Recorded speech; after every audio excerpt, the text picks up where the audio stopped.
for the show? Welcome to MojoPlays, and today we're taking a look at 10 things only real fans noticed in Peacock's Twisted Metal series. To even our surprise, Twisted Metal is yet another banger show based on a PlayStation property, and it paints a brighter future for the franchise. But how many of you spotted these details during Season 1? And what are you wanting to see out of Season 2? Let us know down in the comments. You're right. I can't wait here for my audience. I need to get out there and hunt my audience down. Oh, no, that's not what I meant. No, that's exactly what you meant. I'm gonna get out there and I'm gonna embrace the chaos. Before we continue, be sure to subscribe to our channel and ring the bell to get notified about our latest videos. Harold the Paper Bag. Which, you haven't met Harold yet. I'm gonna introduce you. This is Harold. Been my best friend since I was a kid. Twisted Metal quickly establishes that its iteration of Sweet Tooth isn't going to be like the sinister psychopath or maniacal clown from the games. However, it does pull one facet of the crazed killer's past: Harold. To an outsider, this seemed more like just a wacky gag for the character. To longtime Twisted Metal fans, Harold was the paper bag Sweet Tooth retrieved in one of the deleted endings from the original 1995 game. Whereas Harold seemed like an empty bag in the game's ending, the show kind of implies there's something in the bag, and it's probably something we aren't going to want to see. No! Harold, why did you kill everybody? John's stick shift code. Ah! This never happened to me before. Really? In an effort to escape Sweet Tooth, John moves Evelyn's gear stick in a very specific way. Those who played the PS1 games will recognize this code from Twisted Metal and Twisted Metal 2. Okay. L1, R1, up, down, left, right, down, up. In the 1995 classic, the code would power up your machine guns, while using the code in TM2 would activate God Mode. Unfortunately, the code would not be used again for the rest of the franchise.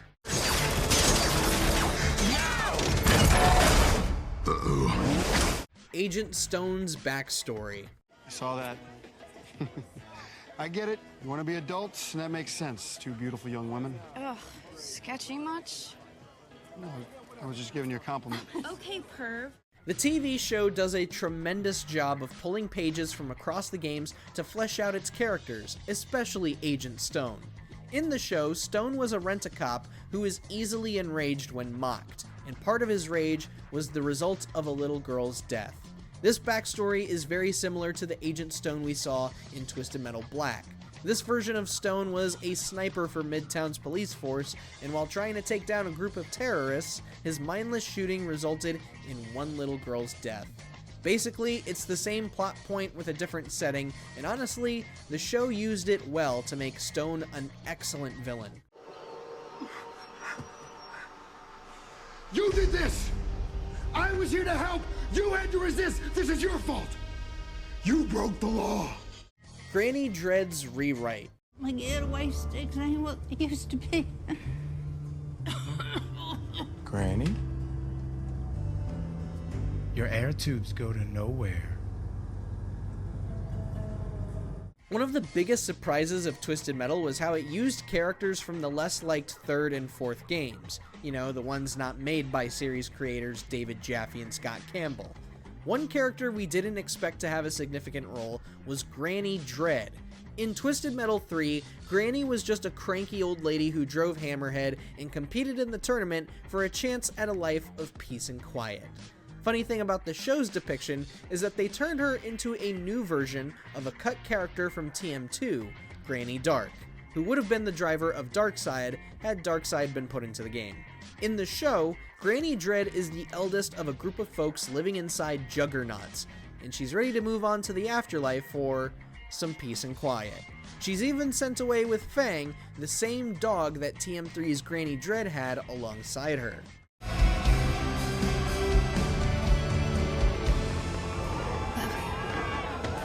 I guess that was it. Maybe we should leave, or... Raven's Favorite Hangout. That's where the cars and the guns come in. The first episode of Twisted Metal was pretty on the nose with a few Easter eggs for fans, and especially this one for fans of Twisted Metal Black. In an effort to convince John to take her job, Raven decides to give him a tour of New San Francisco. Right when John leaves, the camera pans up to show a neon sign that says the name of the bar, Kelly's. In Twisted Metal Black, Raven was the driver of Shadow, the hearse Quiet hijacked with her brother, and competes to get revenge on the ones who got Kelly, her girlfriend, killed. Given the show's Raven is much more manipulative and seems to possess a similar amount of power as Calypso, maybe, we wouldn't be surprised if this part of her story is abandoned, unless Kelly becomes some crucial plot point for her and or serves as a reminder of Raven's past before the world collapsed. The winner gets their heart's desire. The greatest wish come true. You're gonna help me win, John. Preacher and the Demon Baby. Let us recall our past and celebrate our futures. Me? I was a man of God. As John fights Preacher, the leader of the Holy Men, who is not at all an old man like in the games, he remarks how Preacher fights like he's been possessed by a demon. Are you possessed? I was once by a little demon baby. Preacher, unsurprisingly, confirms such an event happening, particularly with a baby. A similar event occurred for Preacher in Twisted Metal Black when a couple asks him to exorcise their baby. In the process, the demon inside the child deemed Preacher his chosen one, possessed him, and caused Preacher to take out everybody in the church. It isn't until after he wins the tournament that Preacher learns the exorcism was supposed to be a baptism, and the demon speaking to him was merely his own warped mind. For I am the angel of death, and I release you! All around me are familiar places. Welcome to Thrills and Spills Park.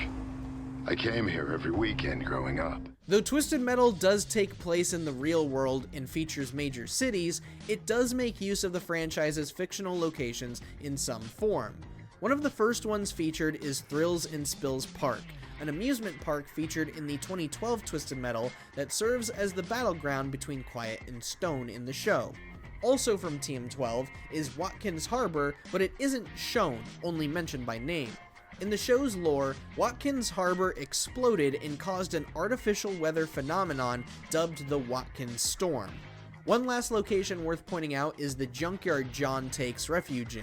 Zorko Brothers Auto Salvage was the name of the junkyard featured in Twisted Metal Black and can be spotted in the show's 8th and 9th episode, or at least the sign can.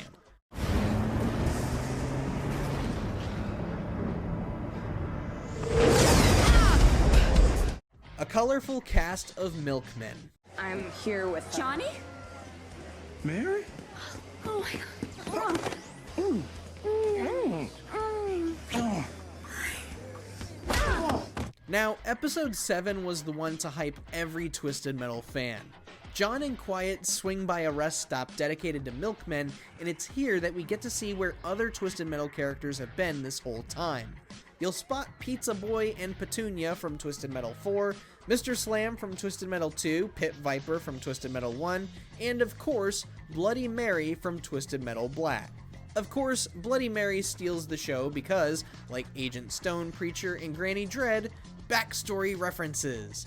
Nice to see the psychotic lover angle being reused without the whole cheesy bride getup. I would have followed that milkman anywhere. All he had to do is say, "Come with me," but he didn't.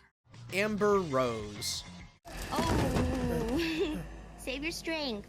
You won't be able to move for a little while. I'll be done before then.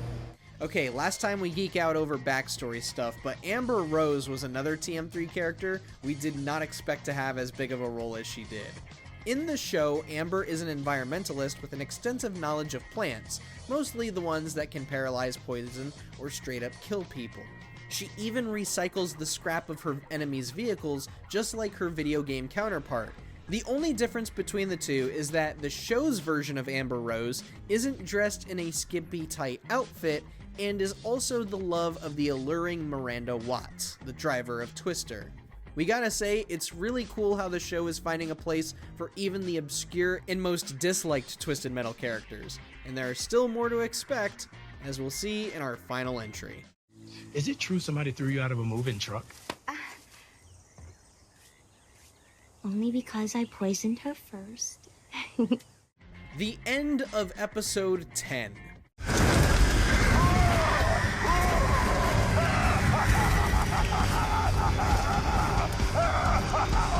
Time to play.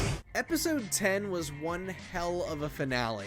Sweet Tooth's flaming head, total vehicular carnage, and a satisfying end to Quiet's revenge makes it an excellent close to the season.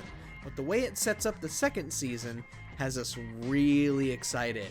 You mean we're going to see an actual live-action Twisted Metal tournament, and we're going to see more drivers like Axel and Mr. Grimm, and we'll have a new and original take on Dollface? Seems like the showrunners and writers have ideas, and we're hopeful that Season 2 gets greenlit very, very soon. Actually, I have a better idea. Did you enjoy this video? Check out these other clips from MojoPlays, and be sure to subscribe and ring the bell to be notified about our latest videos.